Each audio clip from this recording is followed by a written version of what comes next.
오늘은 계속해서 예레미야 32장에서 33장까지의 말씀을 우리가 읽었습니다. 32장에서 이제 보여주는 상황은 이제 예루살렘 성읍이 이제 굉장히 불안하고 안정적이지 않은 상황, 불안하고 절망적이 되어가고 있는 상황. 이제 왜냐하면 이제 포위가 되어서 바벨론 군대에서 포위가 되었기 때문에 다른 지역들은 이미 많이 이제 점령을 당했고 예루살렘도 이제 포위가 된 상황, 이제 위기의 상황입니다. 그런데 이제 역사적 배경으로 보면 잠시 이제 애굽과의 전투가 벌어집니다. 바벨론과 애굽과의 전투. 그래서 바벨론이 잠시 그 예루살렘 성의 포위를 풀어요. 잠시 포위를 풀게 되기 때문에 그렇게 되니까 시드기야 왕과 이제 고관들은 생각하기를 이제 애굽하고 싸우니까 군대가 물러가나 보다, 이제 전쟁 끝났다, 이렇게 이제 생각했던 것 같아요. 그러나 예레미야 선지자가 얘기하는 것은 계속해서 부정적인 예언, 이들이 듣기에는 이제 부정적인 예언입니다. 남유다의 멸망을 계속 예고합니다. 전쟁이 끝난 것이 아니고 결국은 그렇게 된다. 계속 이제 이 얘기를 하니까 시드기야 왕은 이제 예레미야 선지자가 계속 어떻게 보면 사회를 불안을 이제 조장하는 이야기를 계속 하니까 이제 잡아서 가두게 되는 게 이제 시위대들에 갇히게 됩니다. 그러나 이제 말씀드렸지만 이 땅이 바벨론에게 유린당하고 이제 패하게 되어 멸망하게 될 것은 너무나 자명하고 이제 확정적인 것이죠. 그리고 우리가 예전에 주일에 말씀 나눴던 본문인데 아나돗에 있는 밭을 사는 이야기가 이제 하나의 상징 행동으로서 나타납니다. 물론 이제 가까운 친족의 밭을 사서 이제 다른 지파에게 이제 이 기업이 넘어가지 않도록 이제 가장 가까운 순번들이 있어서 가까운 친척이 그 밭을 이제 기업물을 권리라고 해서 그 밭을 이제 사는 것이 표면적으로는 아무 문제가 없는 일입니다. 당연히 이제 그렇게 해야 되는 것이지만 이제 유다가 이제 멸망하게 되고 예루살렘 성이 멸망하게 되고 점령된다고 한다면 그때에 이제 이렇게 밭을 사서 소유권을 가지는 것은 아무 의미가 없는 것이기 때문에, 근데 이렇게 아무 필요가 없게 되고 필요가 없을 일을 왜 하나님께서 그것을 증인을 세우고 증서를 만들어서까지 확정적으로 그 일을 하라 이렇게 말씀하시는가? 그래서 이것이 상징 행동이 되는 것인데, 그것은 이제 지금은 알 수 없지만 장차 이스라엘을 이제 바벨론 포로에서 분명코 돌아오게 하시고 회복시키실 것이기 때문에 오늘 이제 이 말씀을 하시는 것입니다. 또한 이제 그들이 다시 돌아와서 평안히 살게 될 이 땅에서 이제 회복할 이 땅에서 집들과 밭들과 포도원을 다시 사게 될 것이다. 한마디로 회복의 시간은 온다. 이제 이렇게 이제 오늘 전체적인 메시지가 진행이 되는 것입니다. 그래서 32장 이제 26절에서 44절에 이제 해당하는 본문의 내용이 전체가 큰 덩어리인데, 이게 이제 아나돗 밭을 산 다음에 하는 이제 예레미야 선지자가 하는 기도의 내용입니다. 하나님이 이제 기도에 대해서 응답하시는데 응답해야 하는 내용이 이제 어떤 것인가? 첫 번째는 남유다가 멸망하는 건 결정된 일이다. 심판은 예고되었고 확정되었다. 이건 번복이 안 된다. 둘째는 이 멸망하는 이유는 우상 숭배했기 때문에, 악행들 때문에, 그리고 무엇보다 하나님의 가르침에 대해서 순종하지 않았다. 우리가 지금 말씀에 대해서 순종하고 말씀을 묵상하고 기도를 통해서 하나님과 교제하는 시간 확보해야 된다고 얘는 경건에 대한 얘기를 하는 이유는 이것이 가장 이제 하나님께서 원하시고 기뻐하시는 가장 관계에 있어서의 가장 중요한 요소이기 때문에 그렇습니다.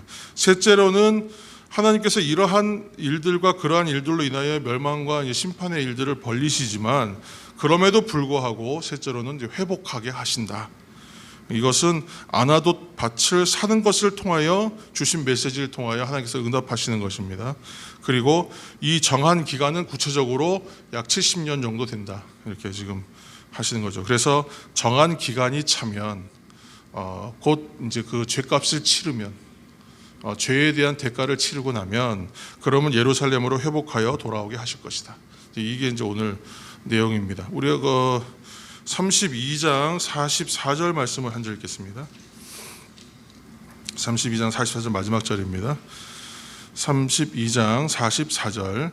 베냐민 땅과 예루살렘 사방과 유다 성읍들과 산지의 성읍들과 저지대의 성읍들과 네겝의 성읍들에 있는 밭을 은으로 사고 증서를 기록하여 봉인하고 증인을 세우리니 이는 내가 그들의 포로를 돌아오게 함이니라. 여호와의 말씀이니라. 아멘. 굉장히 중요한 이제 말씀이죠. 그래서 돌아오게 할 것이다. 여호와의 말씀이다. 이게 딱 뒤에다가 도장을 찍으시는 거잖아요. 그래서 확증을 이제 하나님은 더 자신보다 더 높은 상위의 어떤 그런 존재가 없잖아요. 그러니까 모든 일에 대해서 맹세하실 때는 스스로에게 맹세할 수밖에 없어요. 그러니까 여호와의 말씀이니라 나의 말이다. 이걸로 이제 딱 확증하는 얘기입니다. 그러니까 확실하다 이렇게 지금 말씀하시는 것인데 하나님이 아닌 이방신을 되게 가증하게 따랐다고 지금 굉장히 비판했거든요 앞에서. 그리고 하나님을 구하지 않았다라고 했어요.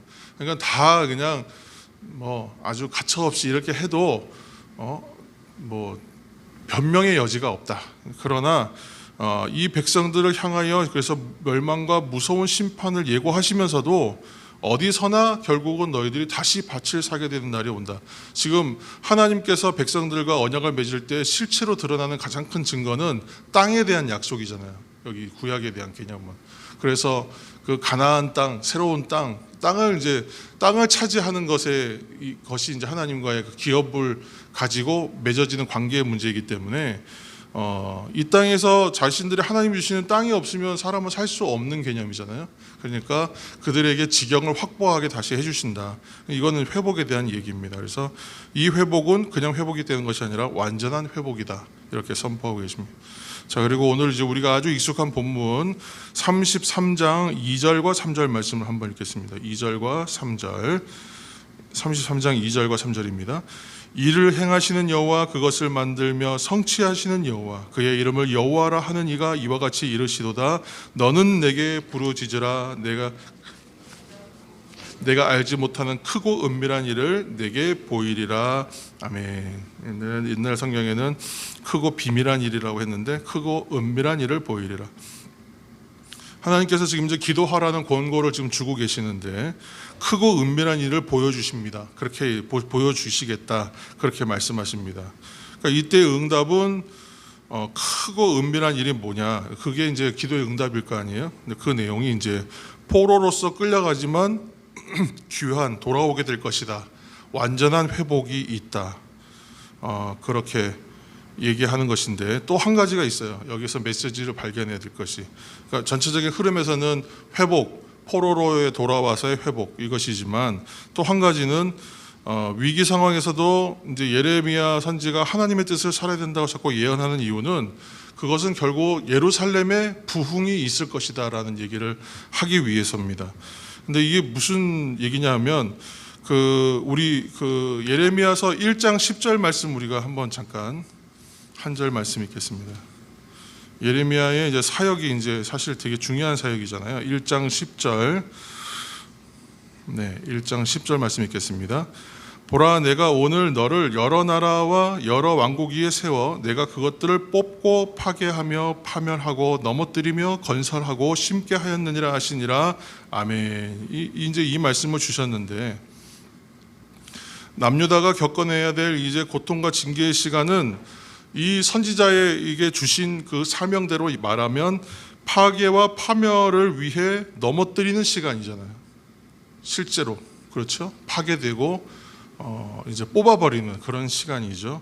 그렇지만 그것이 눈으로 보여지는 파괴하는 시간이 아니라 그 실체는 뭐냐 하면 다시 건설하기 위하여 심는 시간이다라고 지금 얘기하시는 거죠. 그래서 이것이 지금 하나님께서 말씀하시는 예레미야서에서 보여주는 부흥의 메시지, 부흥입니다. 그래서 33장 이제 15절에서 18절 이 내용들 보면 이렇게 회복되어 이제 부흥되는 회복되고 부흥될 것인데 이게 어디까지 가냐면 메시아의 나라로까지 메시지가 확장돼요. 하나님께서 주시는 궁극적인 이 역사, 거대한 이제 구원을 위한 구속의 역사는 영원한 하나님의 나라까지 확장되는 거예요. 이것이 연결되어 있다는 거 사실은. 그러니까 눈에 지금 보이는 건 파멸이거든.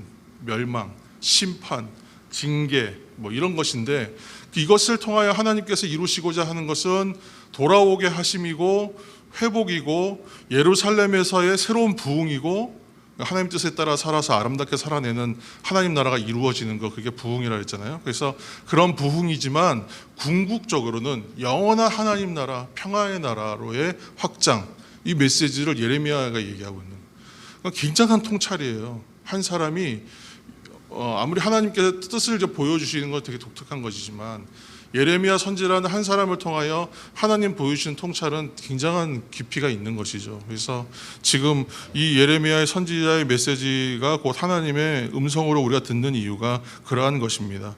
그래서 이 메시아의 나라는 제사장 나라 되시게 하기 위한 구약 시대부터의 그 백성을 향한 하나님의 간절한 마음과 소망, 이것이 오늘날 우리가 하나님의 자녀요 제자요 성도 되고 교회 되게 하시기 위하는 하나님의 마음과 동일한 것이라고 우리가 이해하면 되겠습니다. 오늘날 성도들을 향한 마음도 동일하시다. 그것을 기억하시면서 여전히 우리 이 인생들을 향하여, 사람들을 향하여 오시는 하나님, 마침 또 대림절입니다. 그래서 하나님께서 오시는 그 하나님, 그리고 놀라운 구원의 약속을 주셔서 우리가 지금 대림절 기간 동안에 묵상하는 것처럼 이미 오신 그리스도, 우리를 향하여 나시고 우리를 향하여 오신 그리스도, 그리고 이를 통하여 이 땅에 펼쳐질 공평과 정의, 그리고 성도의 길, 이것을 가게 하시는 그 은혜, 곧 구원을 이뤄가게 하시는 하나님의 은혜를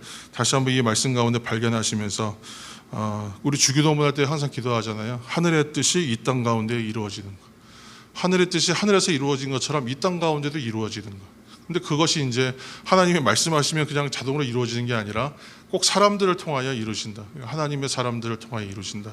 우리가 그 말씀에 이루어지는 하나님의 부흥의 주인공으로 선택된 것이 이 시대의 성도들이다. 각 시대의 성도들이라고 생각합니다.